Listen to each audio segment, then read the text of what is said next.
Bayangkan satu hari nanti, manusia bangun pagi dan mendapati penuaan sudah tidak wujud.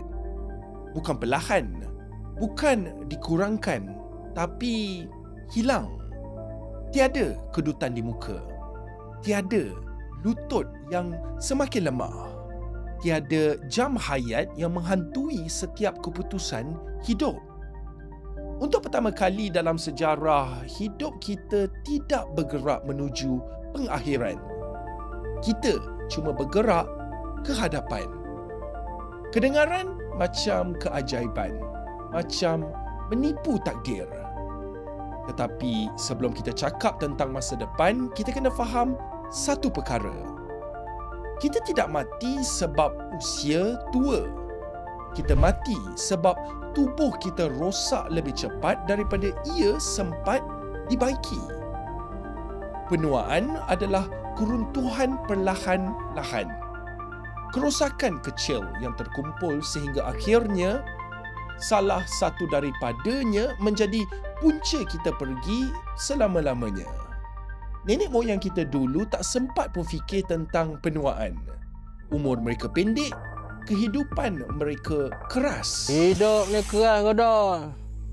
Awak dah awak ingat ada orang nak kesian kat awak ke? Tapi hari ini, kita hidup cukup lama untuk merasai kejatuhan itu. Dan di sinilah persoalannya bermula. Bagaimana jika kita hentikan penuaan itu sendiri? Setiap detik, trilion proses kecil menghakis tubuh kita. Oksigen, cahaya matahari, metabolisme, geseran, tekanan, semuanya merosakkan sel sedikit demi sedikit. Badan kita memang hebat.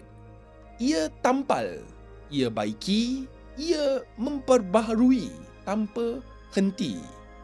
Tetapi setiap kali ia membaiki, sedikit kesan kekal tertinggal. Tambah 40 tahun, tambah 60 tahun. Dan kesan kecil itu berkumpul jadi masalah besar. Tulang rapuh, otot menyusut, imun semakin lemah, ingatan mula berlubang. Penuaan bukan penyakit. Ia adalah semua pertempuran kecil yang badan kita pernah menang. Sehingga satu hari, ia mula kalah satu persatu. Tetapi apa yang jadi jika kita boleh hentikan kekalahan itu? Tanpa kita sedar, bidang kajian jangka hayat semakin berkembang laju. Buat pertama kali, saintis bukan sahaja mengkaji apa yang penuaan lakukan, tetapi bagaimana untuk memperlahankan, mengubah dan mungkin memutarkan semula proses itu. Kita mula faham bagaimana membuang sel zombie, bagaimana menetapkan semula jam biologi, bagaimana menghidupkan semula result sel stem. Ini bukan tentang hidup selama-lamanya. Ini tentang mengelakkan tubuh daripada rosak sebelum waktunya. Perubatan hari ini tunggu sehingga kita sakit. Barulah kita rawat penyakit itu semasa badan terus merosot. Memanjangkan hayat hidup akan mengubah peraturan. Halang kerosakan sebelum ia bermula. Daripada merawat satu penyakit demi satu penyakit, kita hentikan punca semua penyakit usia tua.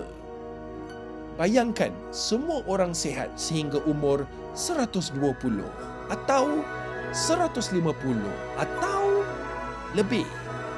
Persoalannya kini bukan boleh atau tidak, tetapi apa yang berlaku jika kita berjaya. Dunia tanpa penuaan bukan dunia tanpa kematian. Kemalangan, jangkitan, bencana, semua itu masih berlaku. Tetapi perlahan-lahan mati kerana tubuh merosot, itu mungkin berakhir. Dan dari sini timbul soalan-soalan yang manusia tidak pernah perlu jawab.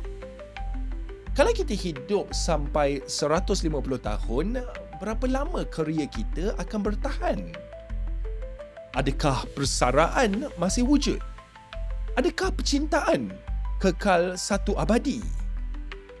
Adakah ada anak dalam hidup kita tanpa penghujung masih relevan? Bila umur menjadi panjang, terdesapnya masa muda akan hilang.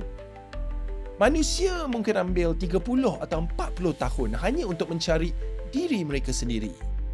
Hidup menjadi landscape, bukan perlumbaan. Tetapi sisi gelapnya juga besar. Penduduk mungkin melonjak. Sumber mungkin susut.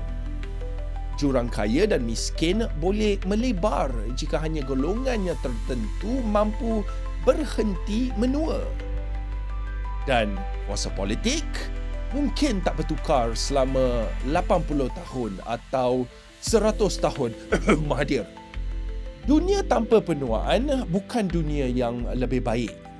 Ia cuma dunia tanpa jam tamat. Dan manusia belum pernah hidup tanpa jam itu. Bayangkan tubuh anda berhenti menua hari ini. Keadaan anda kekal stabil, kuat, sihat dan tidak merosot. Pada mulanya, ia terasa membebaskan. Kemudian, berat pula. Kerana buat pertama kali, anda perlu tanya soalan yang manusia tak pernah perlu fikir. Jika umur saya tidak bergerak, bila saya patut pergi?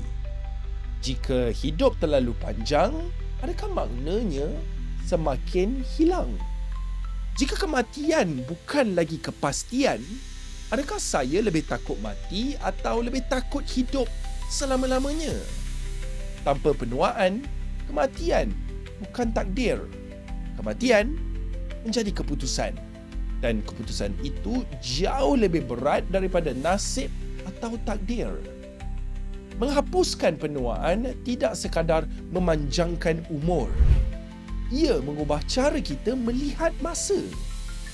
Mengubah apa itu keluarga, kerja, harapan, identiti.